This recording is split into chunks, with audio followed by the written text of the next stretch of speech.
डीडोना police थाना परिसर में आयोजित इस ऐतिहासिक सीएलजी बैठक में जिला पुलिस अधीक्षक श्रीमती ऋचा तोमर ने क्या कहा, आइए आपको भी सुनाते हैं। आपको स्पीड में नहीं चलानी, हेलमेट लगाना है, फोर व्हीलर में बैठना है तो सीट बेल्ट लगानी है, उससे व्यवस्था भी सही रहती है और आपके बच्चे की सुरक्षा रहती है। आप उस चीज को सोचने का तरीका बदलिए। आप किसी भी चीज को ट्रैफिक में खासतौर से इस तरीके से नहीं करना कि चालान नहीं होगा, आपको इसलिए करना है कि अपनी जान बचे। इस जिले की सबसे बड़ी समस्या है ट्रैफिक एक्सीडेंट्स, और उन एक्सीडेंट्स में भी फेटल एक्सीडेंट्स में जो मृत्यु होती है, फेटलिटी रेट कितना ज्यादा है। और वे सभी लोग हैं जिनसे परिवार चलता है, यंग उम्र के लोग हैं, कम उम्र के लड़के, अधेड़ उम्र के लोग हैं, जो किसी काम के लिए घर से निकलते हैं, रोजी रोटी के लिए निकलते हैं, उन्हें हॉस्पिटल जाना होता है, मार्केट जाना होता है, अपनी दिहाड़ी पे जाना होता है, अपने ऑफिस जाना होता है। वे लोग इन एक्सीडेंट्स का शिकार होते हैं। तो आज की मीटिंग के माध्यम से मैं आपको विश्वास दिलाती हूँ, हम लोग एनफोर्समेंट करेंगे, समान भाव से करेंगे, सभी पर होगा। जो लोग मौजिज लोग हैं उन पर भी होगा, जो लोग आमजन है, जो सीधे पुलिस से जुड़ेंगे उन पे भी होगा, सब पे समान भाव से कार्रवाई होगी। परंतु मेरा ये अपील है, मेरा ये अनुरोध है, तो मेरा ये विश्वास है कि आप लोग इसमें पुलिस का सहयोग करें। जिले की जो स्थिति है, नया जिला है, रिसोर्सेज का अभाव है, जाब्ता कम है, फोर्स कम है, ट्रैफिक में जमानतें और भी ज्यादा कम है, तो सिर्फ ये व्यवस्था पुलिस के भरोसे छोड़ दी जाए टोटली। जैसा आप में से किसने कहा कि पुलिस में इतना काम बढ़ गया है, तो निरंतर साल दर साल में काम बढ़ता जाए। तो बहुत ही एंशिएंट प्रिंसिपल है, पील्स के प्रिंसिपल्स कि पुलिस ही पब्लिक है, पब्लिक ही पुलिस है। तो पब्लिक को ट्रैफिक व्यवस्था सुधारने में सहयोग देना होगा, तो ये सारी व्यवस्था बेहतर होगी करने से। दूसरी समस्या आई कि जो सुरेश ने कहा कि राजस्थान पुलिस का मोटो है कि अपराधियों में वह और आम जन में विश्वास। इसी मोटो पर डिडवाना पुलिस काम करेगी। ये मैं आप लोगों को एक ही बताती हूँ, हमारे अधिकारी कर्मचारी अगर इस तरह का कोई इन्वॉल्वमेंट होगा तो हम लोग सख्त कार्रवाई करेंगे उसमें। परंतु मैं जिस भी मीटिंग में जाती हूँ, मैं वहां के लोगों से पूछती हूँ कि ये जो आपके डिडवाना पुलिस के जवान हैं, जितना मेरे से उनका इंटरेक्शन हुआ है, ये सब आपके आसपास के ही है, या तो कोई नागौर का बच्चा है, या कोई यहाँ का बच्चा है, या कोई एक दो कोई कोटपुरी से आ गया, वो जो नीचे है, मेरे जैसा अधिकारी तो बाहर से आ गया, मेरी तो एक कर्म भूमि है, पर नीचे अपनी लोअर सबऑर्डिनेट स्टाफ में सब आपके बच्चे हैं। तो वो जो पुलिस में व्यक्ति आता है, ट्रेनिंग करके वो कानूनों की जानकारी सीख जाता है, पर उसके जो मूल्य है, उसके जो नैतिक मूल्य है, वो समाज ने उसको दिए, आपके संस्कारों ने उसको बनाया है, आपने अपने बच्चे को क्या सिखाया।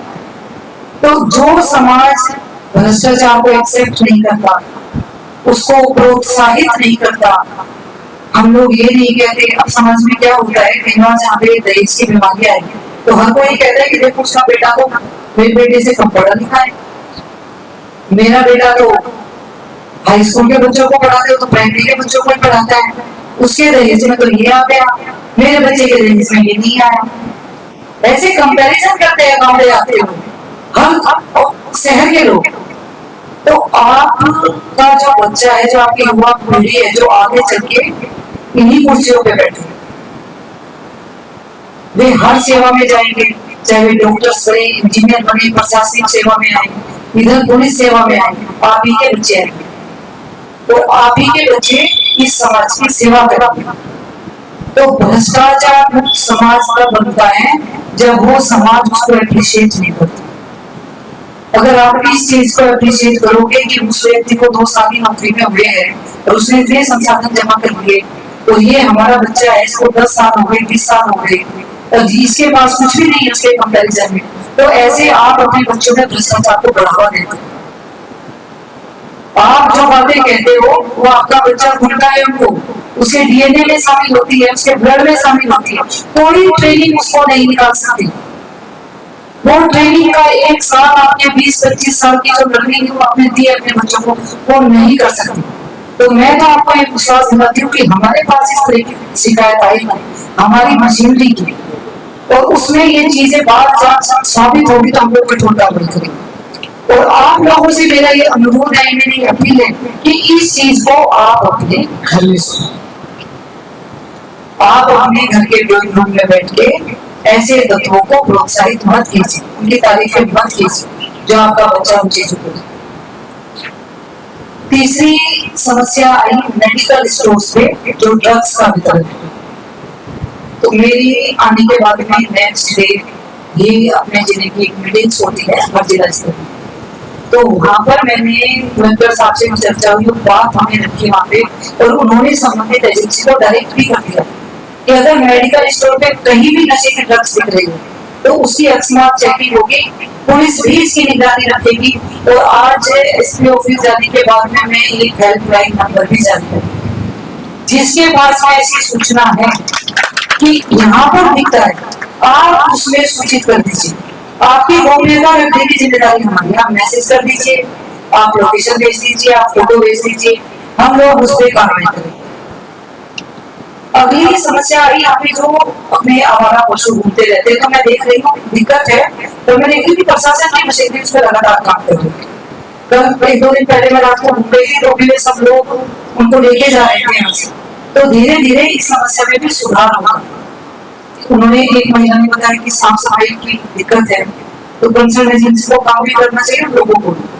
मैं परसों रात देर रात्रि कस्बे में घूम रही थी, एक दुकानदार मुझको ऐसा मिला, शायद मावी उनका नाम था, मैंने उनको बोला भी क्या मेरे पास ऑफिस में आना, वो रात को 12 बजे सफाई कर रहा था रोड की, अपनी दुकान के सामने जितना वो एरिया था वहां पर झाड़ू से सफाई कर रहा था वो व्यक्ति, और पूरे ही कस्बे में अपनी खासतौर से मार्केट एरिया में गंदगी का ढेर लगा हुआ था।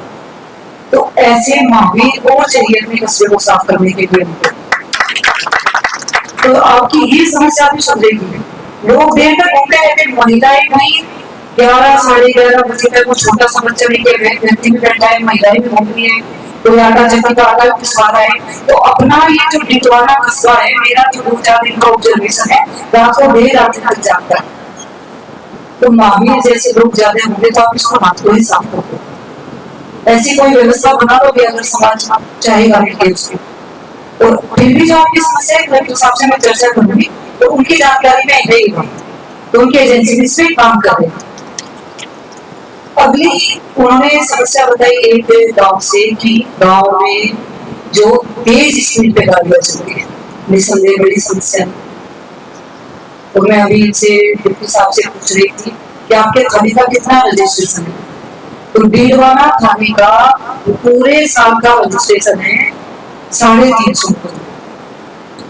350 तो परिवादी हो गए, तो कितने हम लोग उसमें आरोपी बन गए, 700 आदमी और बढ़ा लो 1000 आदमी, तो 1000 लोगों के लिए थाना नहीं खुलता।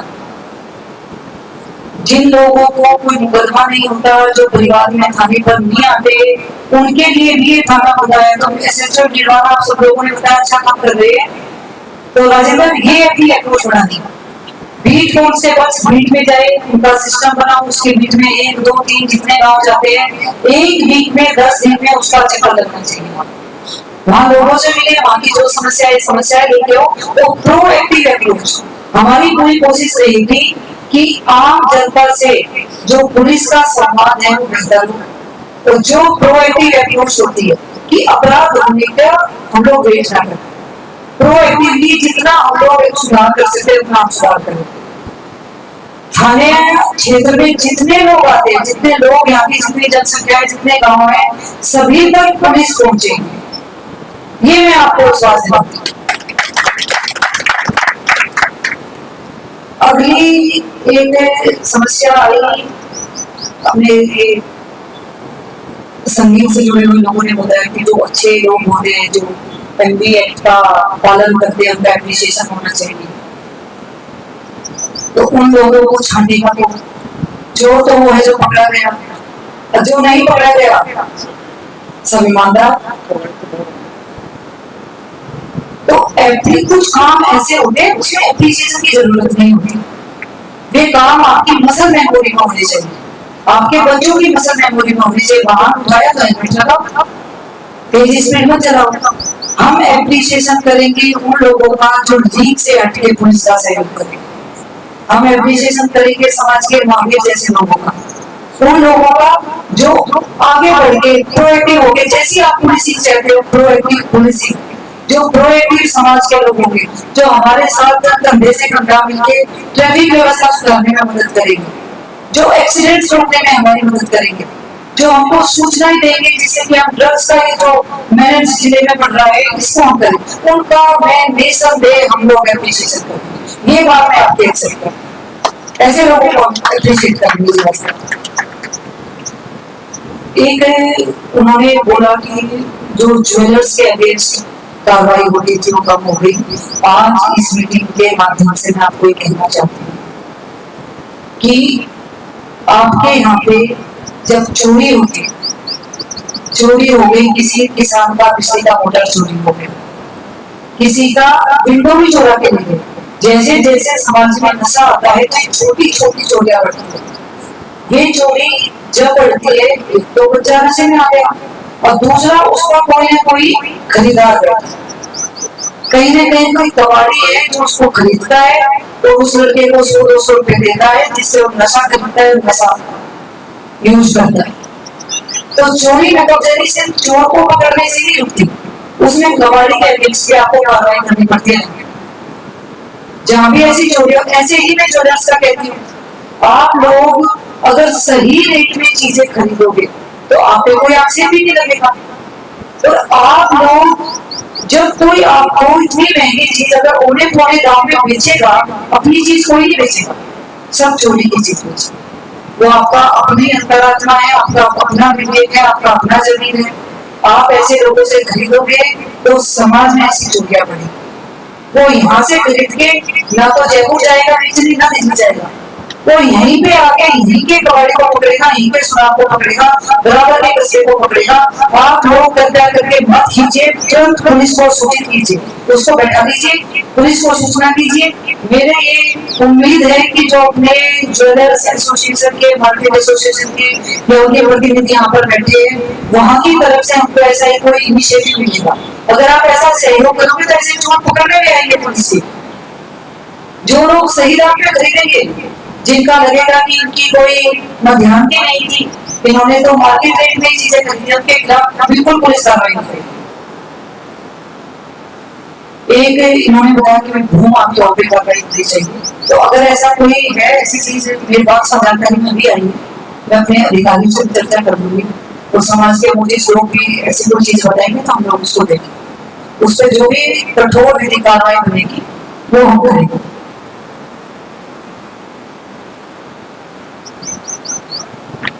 आपने जो जो चीजें कही, एक ने जो अपने पोल वाली बात बताई कि वहां पे पोल गिरने वाला हो रहा है, तो अपने हिसाब जाके इस मीटिंग के बाद ही आप उसको दिखा देंगे, उसको दिखा देंगे, उसको दिखा देंगे। मैं अपनी टीम पूरी जाएगी हमारी, और उसमें हम आप सब लोगों को जोड़ते हुए से उसका सुधार करें। तो मैंने आपकी हर बात लिखी, जो भी आपने बोली आज की मीटिंग में, या जो भी आप आगे बोलेंगे उसका फॉलो करके हम लोग उसमें सुधार के प्रयास करेंगे। जितनी हमारी क्षमता है, जितना हमारे पास संसाधन है, जितनी आप लोगों का सहयोग रहेगा, पर उसमें निसंदेह सुधार होगा। मेरी भी आज इस मीटिंग के माध्यम से आप लोगों से मैं 2-4 अनुरोध अपील ही करूंगी, आपके जिले के एसपी होने के नाते। तो मेरी भी उम्मीद रहेगी कि आप उन चीजों को इस मीटिंग स्तर पर छोड़ के नहीं जाओगे, उस पर कुछ न कुछ कंट्रीब्यूशन करोगे, कई बात करोगे और लोगों को सचेत करोगे। पहली बात तो ट्रैफिक वाली जो मैंने आपको बताई डिटेल्स, उसमें अपने सबको काम करना है। अब आप खुद सोचना कि आप लोग इस मीटिंग से आए हो, कितने लोग हेलमेट लगाते हैं जो बाइक्स पर है, तो खुद ही अपने खुद के मंथन की चीजें हैं। तो आप ट्रैफिक में, क्योंकि ट्रैफिक बहुत बड़ी समस्या है, जब तक अपने वो कहते हैं जिसके पैर ना फटे गुआई वो क्या जाने कहीं पर है, जब तक आप एक घर में एक्सीडेंट नहीं होगा, आपका कोई प्यारा नहीं चला जाएगा, तब तक आपको उसकी पीड़ा का एहसास नहीं होगा। तो आप लोग ट्रैफिक के नियमों की पालना कीजिए और एक ऐसा सिस्टम बनाएंगे कि पुलिस जिसको पकड़ ले कि हम तो तेरी सिफारिश करेंगे। हमने तो पहले ही बोला था कि तुम क्यों हेलमेट लगा के नहीं चलते हो, क्यों ड्रिंक करके ड्राइविंग चला रहे हो, क्यों हुक्कर लगा रखी है, क्यों ब्लैक ड्रिंक लगा रखी है। तो समाज के बोझिल लोग उनके लिए फोन निकल कि नहीं करेंगे, सुधार करो। आपने पहले भी क्या होगा किसी के फोन के पहले छुड़वा दिया था मैंने, अब नहीं छुड़वाऊंगा, अब सुधार करो। दूसरी चीज जो हम हेल्पलाइन नंबर जारी करेंगे, उस पे आप लोग अपना जो भी आपको कहीं भी समस्या नजर आती है उसमें आंख बंद किए बिना आप बताइए, अपन जांच करके ठीक कार्रवाई करेंगे, गलत कार्रवाई पुलिस कोई नहीं करेगी, पर आप लोग सूचित करने में कोई कमी मत कीजिए। और इस उम्मीद के साथ में कि आप सभी लोग पुलिस का सहयोग करेंगे और जो कुछ अपील मैंने आप लोगों से की है, जो इस मीटिंग में भी नहीं आए आप उन तक भी पहुंचाएंगे, वो थोड़ा सामाजिक रोक टोक से, स्वयं के कंट्रोल से इसको बेहतर करें। जय हिंद।